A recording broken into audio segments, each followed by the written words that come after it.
Welcome to this webinar replay of how to get to the top of Google. My name's Tim, I'm Head Ninja at Exposure Ninja.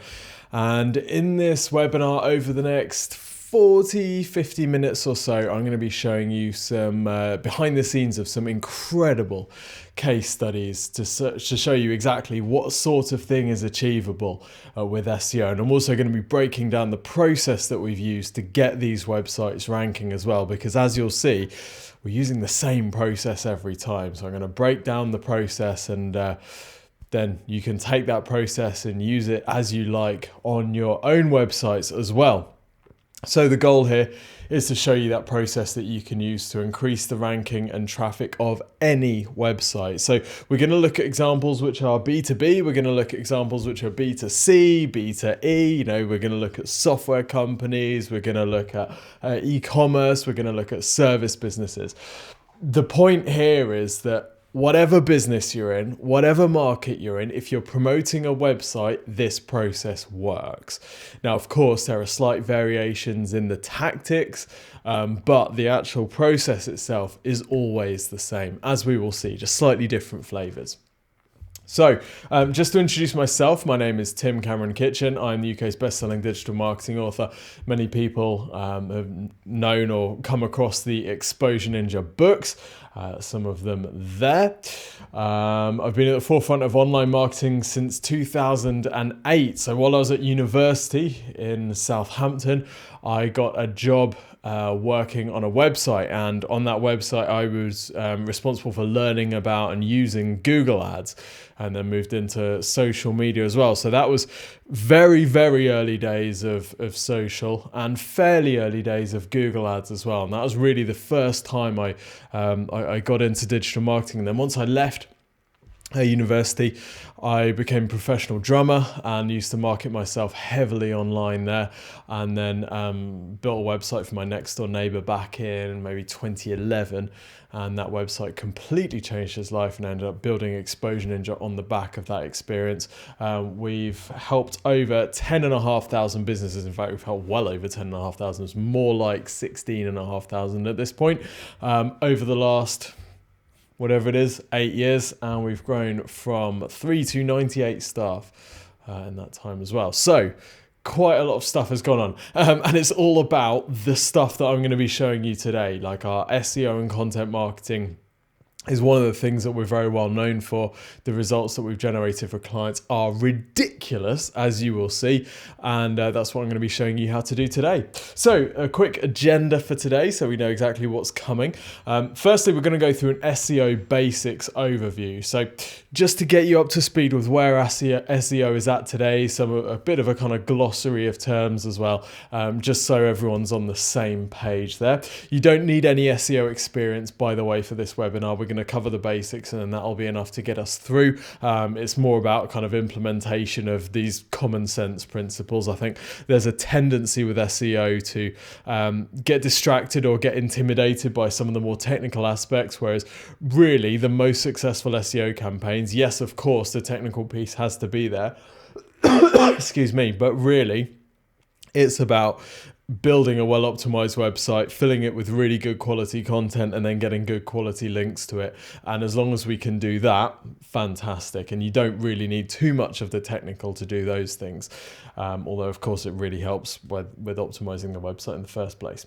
I'm then going to take you through the case studies. We're going to be using case studies to illustrate most of the process that we use today. So we'll go through a bit of theory and the SEO basics stuff, and then the case studies will be really, really where you see that theory and practice.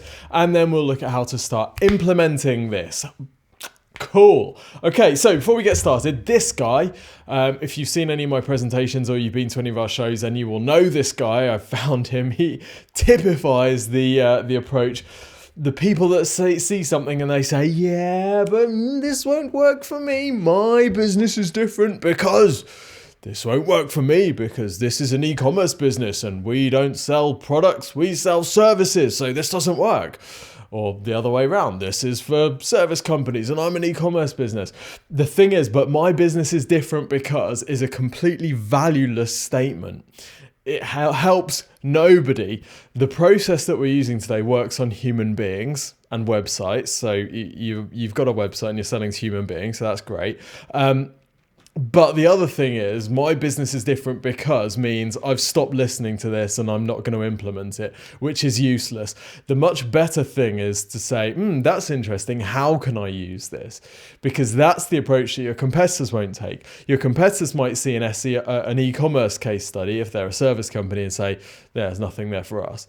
Whereas you look at that and say, that's really interesting. That's clearly working in that very competitive space. How can we take that and how can we adapt that to work for us? Because that's where, there's some value and there's some benefit, isn't it?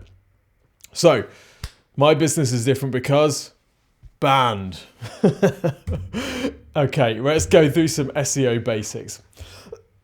So how does Google decide where to rank your website? That's the question that we've kind of been answering and testing the answers to for the last 8 years, and I've been doing for the last 12 years.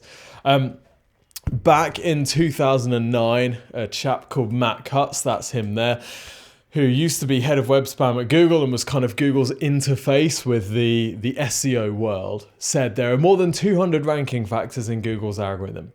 Now that was back in 2009 when Google wasn't very sophisticated. So we don't know how many ranking factors there are today, and in all likelihood, neither does Google. As soon as you start bringing in things like machine learning, then really the number of ranking factors can become exponential. So the reality is that nobody, not Matt Cutts, not me, likely nobody at Google actually knows how many ranking factors there are, let alone what they are. Okay, so we're into algorithms or we're into machine learning by this point. So there we go. It's pointless. There's nothing we can do. We have no idea what we're doing. But the thing is, we do know because we can do some stuff, we can test and we can see what's happening. And then every so often, an angel is sent from above, like Andrei Lipatsev, a search quality strategist at Google, who says something like, there are 3 main ranking factors. He's not giving us all of them, but he's giving us 3. And he says content, links, rank brain. Okay, so we're going to talk about content and links in just a minute. Rank brain is basically Google's machine learning algorithms to understand what people mean when they type something into the search bar. Okay, so that's kind of a language processing thing which helps Google to understand which results it should be showing. We can't really do too much as SEOs to optimize our site for rank brain. It's really just about making sure that Google understands what the searcher actually means. Content and links we can do things about, so they're the main kind of levers that we have to play with. So we're going to look at those in turn just now, but before we do that, one quick thing. This is the kind of theory that I would think about Google's algorithms with. When you search for something on Google, Google really wants to show you an ordered list, and that list will be in order of what's the most useful and relevant website for the person who's typed that thing.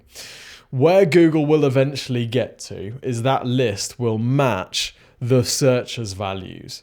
So when Google says, what's the most useful and relevant websites I can show this person, the order would be decided. The order would be the same as if that person had been through all of the websites in the world and had ordered them in their priority. That's where Google wants to get to, right? So the Google matches a human's perspective. So what we've got to do is we've got to imagine that that's where the algorithms are going and that they're on that trajectory. They're pretty close, to be honest. They're pretty close. When you search for something on Google, it's very rare these days that you get something. It's very rare that you get something that's not relevant, and it's quite rare that you get something that's not useful. Given that, it shows how, as search engine optimization evolves, what we're really doing is we're effectively just marketing a business. When we're building great content, what we're doing is we're demonstrating expertise to visitors. And of course, that's going to then be reflected in positive ranking. When we're getting links to our website, what we're really doing is we're promoting our business around the internet and people are talking about us. That's really what's going on there. So as SEO evolves, it becomes less about kind of trying to hack Google and more about saying, okay, what are the quality indicators that a person would use and how can we make sure that we appear good to those, because then we know that we're going to rank well. And that's exactly the approach that we've taken at Exposure Ninja, and it's why these websites are ranking so well. So let me just dive into content and links a bit more. So there's a few areas within content which we kind of have to play with. So things like keyword usage. Now, keywords can feel like a technical thing. They can feel like quite an intimidating thing, particularly when you get tools and data and metrics and you get all these lists and spreadsheets, and it can feel quite overwhelming. Whilst that side of keyword research is really important because you need to be able to quantify any judgments that you make about the popularity of a phrase, really a keyword is the phrase that your audience uses. It's basically talking in your customer's language, right? That's where we've got to get to. So how you talk on your website and making sure that if your customer calls, if your customer calls this thing a portrait lens, right? It's a camera lens. If your customer calls that thing a portrait lens, what do you want to call it? You want to call it a portrait lens because that's the thing that they're searching for. So it's about talking in the same language as your customer. That's essentially what keyword usage is. The amount of content on your site is another very important lever that we have to play with. I was talking to a client the other day and she said, I've got this blog and it's got, I can't remember how many words it was. I think maybe 2,500 words. It's 2,500 words. Is that too much? And I said, Annie, you're an absolute world expert on this topic. If you need 2,500 words to write about this topic, then that is the perfect length. The thing that people think is, yeah, but that's too long. No one's going to read all of that. If the content is good and if it's useful and relevant, the longer the better. Because if I'm looking to buy from you and I'm looking to make a purchase which feels scary to me, what's going to make me most likely to convert? Is it a post is it a page or a post which is like 2 paragraphs? Or is it a really, really long page which goes into loads of detail? People say, who reads long copy? Well, the answer is buyers read long copy, right? If you're going to buy a new laptop or a new car, when you go online, how many reviews do you look at? Do you look at one 20-second review and say, great, yeah, that's the one for me? Or do you look at every single review you can find, right? You're probably somewhere in the middle. And the point there is you might listen to 5,000, 6,000 words of audio talking about a particular car that you're interested in buying, or reading 5,000, 6,000 words of reviews. So it's not about saying, we need to have loads and loads of content on our site if the topic on that page doesn't justify it. But at the same time, it's about saying we need to give our visitors enough information so that they don't have any questions left about our thing, so that they are ready to go. And most sites fall down on this because they design a page to look pretty and the designer says, right, we've got enough space there for 300 words. And the trouble is that's not enough to give people any amount of detail about your product or service. So what we end up with is a page that looks nice but actually can't sell, because you're essentially sending a salesperson in and saying, right, you've got 2 minutes to describe the product and that's it, and then I'm dragging you out because it doesn't fit with the design of the page, right? It just doesn't make any sense. So the amount of content is really important. The quality of the content also massively important. If there's spelling mistakes, if there's grammar errors, if it's not as relevant as possible. And then there's, of course, Google's work on fact checking. And we did a podcast episode fairly recently about how Google checks facts, and Google's actually getting to a stage now where it can understand what's true and what's not. So if you've got factual inaccuracies on your website, that could be a quality signal. really quality is so important. Another new area, or fairly reasonably new area, is authority of the author. So who's the expert that's written this content? Do they know what they're talking about? Do they have qualifications? Are they spoken about in other areas? Because if I'm searching for how hot does a baby's room need to be at night, and Google gives me an answer which says 45 degrees C, and I'm a bit slow, that could be a real issue. That's like a life and death thing. So Google knows it needs to serve factually accurate content. And one of the ways to make sure that content is reliable is to look at who's written this. Are they an expert in health? Are they an expert in children's health? Or are they a massive content farm churning out 100,000 articles a week about everything from, Viagra to tripods? It's about understanding who the authority is behind this. So that's another area that's quite key. And then finally, association with other sites in the area. So topical authority. Are you being talked about on other sites which are expert in this topic? So those are some of the key areas that we have to play with content. If this all feels very kind of theoretical, we'll see how this plays out in the case studies. Okay, let's now talk about links, because this is the second lever that we have to play with. Okay, quantity of links. So a link is when another website has a link to your website. That's essentially a vote of confidence from that site saying, yep, this is a good website. Go to this site if you want more information, basically. So that's like a vote of confidence. And links are a really important element that Google uses to understand how popular and how authoritative a site is. If you've got lots and lots of links from loads of different websites, that shows Google that you're popular. If you've got very few links from other websites, then it shows Google that you're not popular. That's the basic gist of it. So the quantity of links is important, as is the quality. How high quality are the websites that are linking to you? If you're getting links from national newspaper sites and magazine sites and industry journals, that's a good sign that you know what you're talking about. If you're only getting links from like forum comments and blog spam and rubbish websites that nobody ever goes on, it's not really much of a vote for you, is it? The way I'd think about links is it's a little bit like fame. So you can tell if someone's famous because other people are talking about them. Lots of people are talking about them, right? That's quantity. If loads of people are talking about you, you're probably famous. But you can also look at the quality of the people that are following you. So how famous are the people who are talking about you? Because if everyone who's famous is talking about you, that means you're super famous. That means you're like the Queen or Kylie or something like that, right? So it's about quantity and quality. How you are linked is also important. So if you've got a link right at the top of the article, that's a vote of confidence. If you've only got a link in the kind of comment section at the bottom and somebody has written a comment and they've linked to your website, not such an important vote of confidence.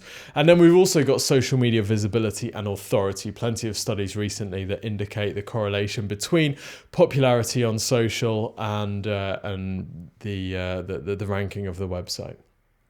Okay, and we know that Google has been doing work in that area as well. So those are some key link areas. Let's go through the case studies now, because it's all getting a bit theoretical and I know we want to see some sick numbers. So here's a sick number for you. From 4 leads per day to 196 leads in an hour. Boom! This first example is a lead generation website in the legal space. We've got a process that we go through here at Exposure Ninja when we're ranking a website. Basically a 3-step process. Step number one is research. Number 2 is website optimization. Number 3 is content marketing. So basically, what are we targeting? What are we doing? Let's get the website optimized so it looks good to Google. It's all Google friendly. We've got all the content that we need. And then content marketing, let's get some links to it. So research phase for this business here. And all of this stuff, by the way, is in that book, How to Get to the Top of Google.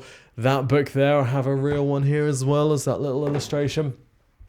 So step 1, research. The first thing that we did with this business, they're very, very competitive lead generation space, helping people with claims for PPI in this case.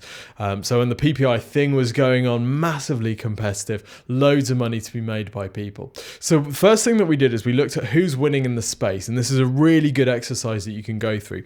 So when you're trying to find your competitors and you're trying to find who's winning in the space, what you want to do is go onto Google and type in some of the keywords that you would like to rank for. So in this case, it would be things like PPI companies.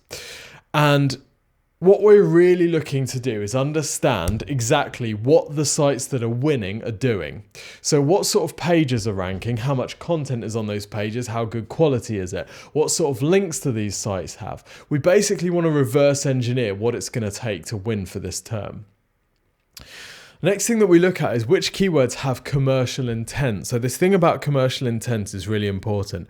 There are two extremes when it comes to keywords. We have high commercial intent, which is searched for by someone who's ready to buy something right now. Okay, so taking this camera lens, for example, this is a Sony 85mm 1.8. So if I was looking to buy that lens, or just before I bought that lens, what did I search for? I searched for Sony 85mm 1.8 next day delivery, right? That's probably what I searched for. And I got the lens. And as soon as I saw the ad for this, or as soon as I saw the organic result, whatever I saw on that first page of Google, that's what I bought, okay? Now, when I was in the research phase for this lens, what might I have searched for? Best lenses for Sony camera, portrait lenses for Sony camera, prime lenses for Sony camera. So a range of what we'd call broader phrases, okay? They're much less specific, aren't they? But as well as being less specific, they also indicate that I'm in the research phase. Now, when I searched for best lenses for Sony camera, was I about to buy something? No, I wasn't about to buy something. I was researching. I was trying to figure out where I needed to go next. It was only later on did I begin to narrow down my search, choose the one I wanted, and then go and find a place to buy it. So we got two ends of the spectrum. High commercial intent, which is a Sony 85mm 1.8 next day delivery. And then we've got research, which would be best Sony lenses. So two different keywords. Which one's going to have the most search volume? Probably the research one. But this one is going to make us the most money immediately. If you could rank for either of those, which one's going to make you the most money? Probably the commercial intent one. Now, that's not to say we don't want to target the research ones. We absolutely do. But that traffic is going to be top of funnel. It's going to be more informational, so it's going to have a lower conversion rate. So we need to understand this measure. We need to understand the different keywords that people are searching for as they go through the buying cycle, so that we can make sure we've got different pages targeted to each of these different types of phrases. So that's part of the stuff that you do in the research phase. And there's all information about how to do this in How to Get to the Top of Google. And by the way, I'm not trying to sell you the book at all. You don't have to buy the book unless you're really interested in doing this. And by the way, Exposure Ninja does this for clients. So if you want us to do it for you, then great, we can do it for you. Just go to exposureninja.com/review, request a free marketing review. Right. That is the pitch over. Next thing that we did is website optimization. So for this business, we were in a very competitive space and they were really nowhere to be seen from a ranking point of view. So the first thing that we did with the website is obviously get things like the amount of content increased. So we wrote loads of blogs on the site. You can see one here, claim back Barclaycard PPI before the upcoming deadline. So what we did here is we targeted different bank names with PPI. So Barclaycard PPI, Nest PPI, Egg Card PPI, NatWest PPI. So we're targeting different variations of the keyword because we identified that that was some low-hanging fruit. We could get the site ranking for those terms, start getting some leads, and then that'd allow us to target the broader terms, things like PPI companies, best PPI companies later on. So we increased the amount of content on the site, beefed up the blog massively, loads more content on there. Fixed a whole bunch of on-site errors, did things like page titles and meta descriptions. Page titles and meta descriptions, some of the lowest hanging SEO fruit. Page titles in particular are the lowest hanging SEO fruit. They are the things that you'll see in the search results, that kind of, the title of the page that you click through. Really important because Google uses page titles to understand, really in the early stages, and understand which keywords you want to be targeting. So having your main target keywords in your page title is really important. They also show up in the browser tabs at the top of the window as well. So page title is one of the first things that we'll work on because just doing that can move the needle. The next thing that we did is we started to target featured snippets. Now, I don't know if you know the featured snippet. So featured snippet is when you type something into Google, often a question you'll type into Google, and you'll see a box of text that comes up at the top.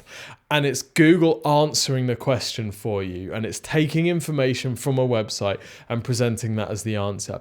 We identified in this space there were some really killer featured snippets that we wanted to get. So we targeted these by optimizing the content on the website to get our client featured in that featured snippet. So for example, when you type best PPI companies, up came this table, which presented Canary Claims, which is our client, at the top of the table. As effectively, what this looks like is when you search best PPI companies, here's Google saying, hey, here's the best PPI company, and here's a table comparing their fees. And look, Canary Claims, here they are, all in capitals with the lowest fee. This is amazing for ranking and traffic, because look at that. I mean, it's a clear vote for our clients. So it's huge result. And that table was taken from a page on their website. So we just optimized that table. We optimized that page to show up for that term. We built a whole bunch of links towards that page as well, so that Google started showing that page and that table as a featured snippet. Killer. We did a whole bunch of these. In fact, in total, I think 14 of these search results we got featured snippet. There's another one, PPI claims low fee. And you can see we've picked up a text featured snippet there talking about how low fee our client is. So that was great. The next thing that we started to do is get some links from other people's websites. So this is the content marketing side of things. So we did a whole bunch of stuff here. One of the things that we'll do with an SEO client is we'll pitch them to different websites and different publications which have either a target audience which is relevant or post about those types of topics. So for example, with this client, we targeted loads of different angles. We targeted consumer publications saying basically, hey, look, you could get your PPI stuff here. We targeted financial publications such as this one that you can see, leaprate.com, talking about the impact on the banks and the impact of all, the kind of financial landscape here. And then we targeted other things like Business Matters about what the business implications of PPI deadline were going to be and what was going to happen afterwards and that type of stuff. So there's loads of different angles that you can take on these topics in order to get coverage on different types of websites. Because remember, the goal is to show Google that the site is really popular and being talked about in loads of places. So what we do is we pitch these publications on different articles which were relevant to our client. And then we'd either write the articles in the client's voice, or we'd write them, send them to the publication. The publication would publish them with one of their authors as the kind of the person written at the top who'd written it. Great way of getting links. We got loads of links, and then we took it to another level. I don't know if you remember you saw it there on that slide, the Arnold Schwarzenegger mega decision PPI, where his head was on a tank. So this is part of an ad campaign that cost the FCA £46 million to run. And we saw that and thought, that is the biggest pile of rubbish we've ever seen. We thought it's so silly, so ineffective. So what we did is we ran a study to find out if that ad campaign had been effective, because we thought, we've got something here. If there's one thing that people like to do, it's they like to complain when people waste money, particularly the government. So we ran a study to find out. We ran a survey of people, and we found out that only 16% of people knew about the PPI claims deadline after this ad campaign. So basically, ad campaign was a complete waste of time. Most people guessed the date wrong, and other people just had no idea. So that was interesting. We wrote up the results of that study on the blog. We knew that was newsworthy. So the next thing that we did is we started pushing out press releases and talking to publications about this survey. And what happened is it started getting picked up in the media. So here it got covered on Yahoo Finance. It got covered on the Mirror's website. In total, it got over, I'm going to get this right, over 250 links, and lots of them from high tier publications like that. So let's just take a step back. What's Google seeing when it sees something like that happen? Well, it's saying, okay, here's this website which is publishing new information that the press is interested in. That means that is a high profile, that is an authoritative site. Right? Of course it is. What's the definition of authority? It means you're being talked about in other places, particularly by famous people. And here we've kind of replicated that, and we've done exactly that. So Google's perception of the site at that point, much higher. Now the results, compared to their competitors, they went from third and only just third to first for the keywords that we're tracking. So they are the blue line on that graph. And you can see the shape of that is absolutely mad. That's the start of the campaign. What's that time range? That's like the first, 14 months into the campaign. Now, we went at this hard. That wasn't like, oh yeah, no, we're just going to do a little bit of SEO here and there. That was like, right, let's freaking do this. But still ridiculous results. In such a competitive market, monthly traffic 7x'd. Their leads 10x'd in 18 months. Here are some of the keywords that they're ranking for. So what you're looking at here, the blue words are the keywords on Google, and the number in blue in the column shows, for example, number 1 means top of Google, number 2 means position 2, and so on and so on. And the little crown thing means that's a featured snippet as well. So it means they've got the featured snippet. And then in the next column, the green number shows how many positions that keyword has improved since we started the keyword tracking there. So lots and lots of position 1s, position 2s, 3s, 4s, 5s, 6s, 7s, 8s, 9s, and 10s. And some 11s as well, but loads and loads of keyword. You saw all of those little green numbers, and you saw that volume of keywords on page 1 is absolutely mad. And what this meant, when we started work with them, they were getting between 2 and 4 organic leads per day. So that's leads coming from SEO. The highest single day total was 346 leads. So from 2 to 4 to 396. Martin Lewis did a show, and he was talking about PPI, and after that show, in the hour following and during that show, they had 196 leads in an hour. Now, why did they? Because when people went online and searched best PPI companies or PPI claims companies, or low cheap PPI claims, we were ranking. Right, that's why. So people are like, yeah, but it was a topic that was increasing in popularity. Yes, it was. And by ranking at the top of Google, we were positioned to take full advantage of that. So absolutely huge result for them. And the owner of that business is kind of semi-retired for a while now that the PPI thing is over. And congrats to him. Great job there. Okay, so that's the first example. Pretty cool, huh? Second example, this is an e-commerce business from $300 a day to $105,683 per day. Now, a couple of things to say. That took years. It's taken, I'm going to say 4 years to do that. But the other thing to say is it's a good job it took 4 years, because if you're a $300 a day business and all of a sudden you went for $105,000 a day, that would be shit. That you'd probably be out of business within a month, because you just wouldn't have the capital to be able to buy the stock, and the systems would just completely explode. So this business grew as fast as it could, and now they're doing, well over 3 million a month. Anyway, so what did we do? Exactly the same process for this one as well. You'll be surprised to know. So research, obviously, identified the sort of phrases that they needed to be targeting, and what are the competitors doing well, what are the competitors doing poorly, what do we need to do next.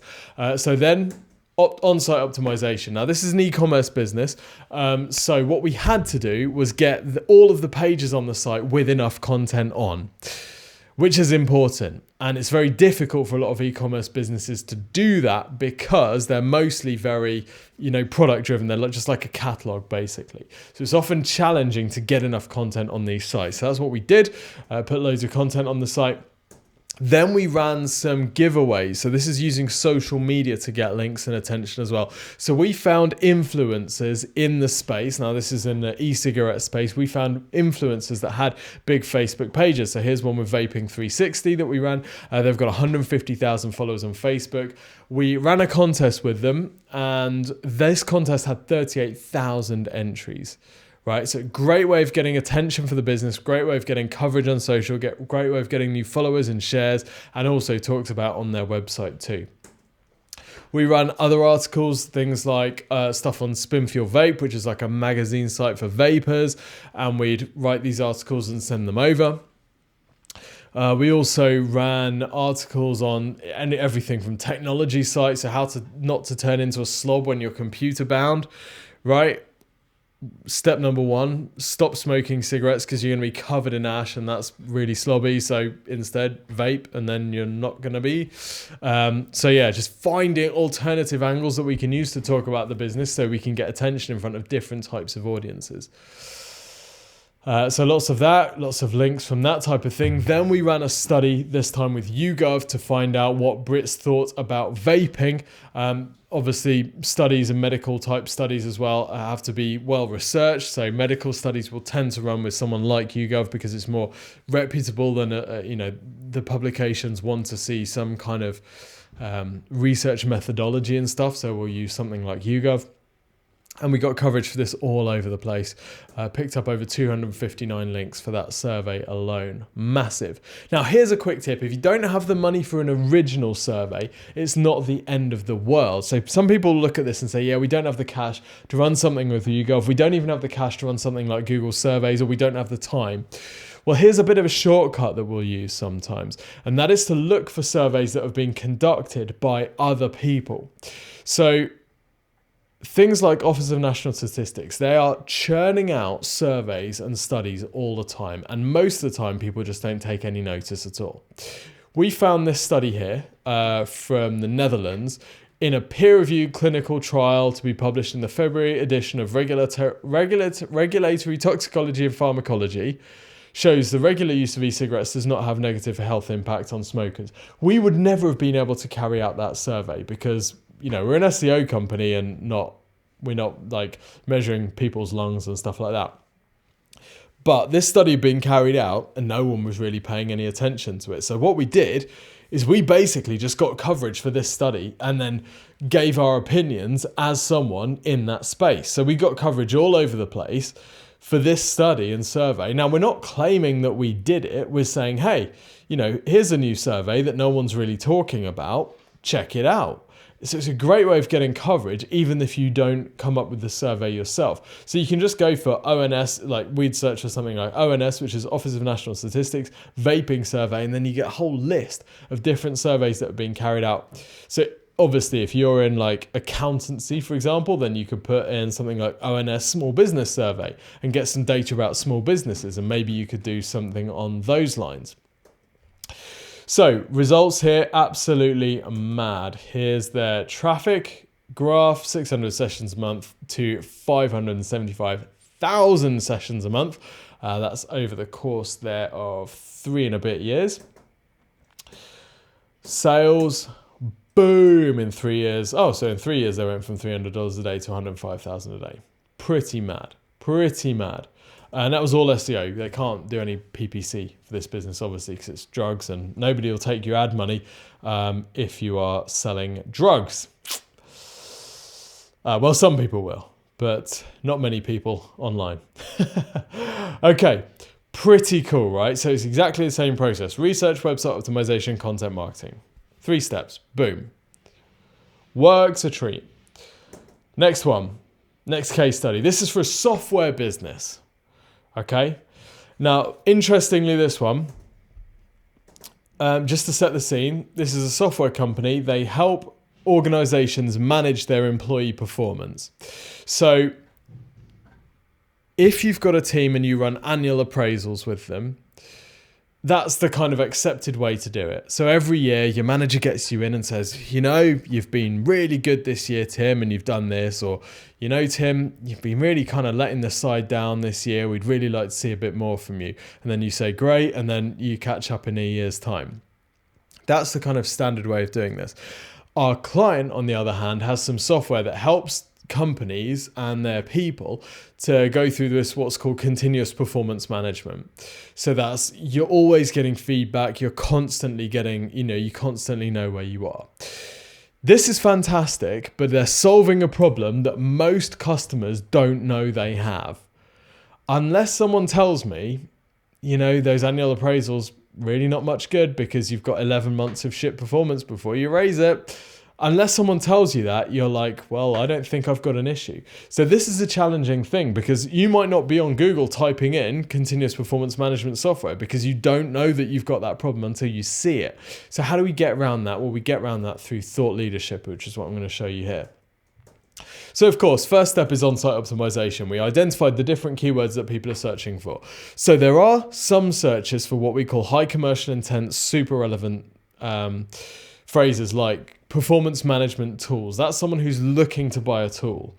Okay, so that's commercial intent keyword, high propensity to buy or make a decision in the next whatever, week, month, or whatever. So we target those phrases with key pages on their website. And then we'd also target more informational terms, things like performance management. That could be someone whose boss has said to them, you really need to sort that performance management out. They're like, what does that mean? So they go onto Google and they type in performance management. So that's someone who's in the informational research phase. Okay, they're not necessarily looking to buy now, but at some point they might. So we targeted those phrases as well with a whole bunch of blogs and guides. We filled the site with these blogs and guides in order to help the site rank for both informational and commercial terms, and also to give the site a lot of credibility so that Google could see it's a real expert in this topic. So we did loads and loads and loads of this. We wrote posts about competitors. We write posts about ways of dealing with particular HR situations, like loads of stuff. We're basically looking to understand what does their target audience have problems around, what are their questions around, and then we write blogs about that. Next thing that we did is focus on inbound journalist requests and also digital PR. So the question we ask is, where do HR managers spend their time reading content? Because HR managers are the target audience of this business. So the question that you want to ask is, where does your target audience spend their time online? What are the websites that they are spending time online?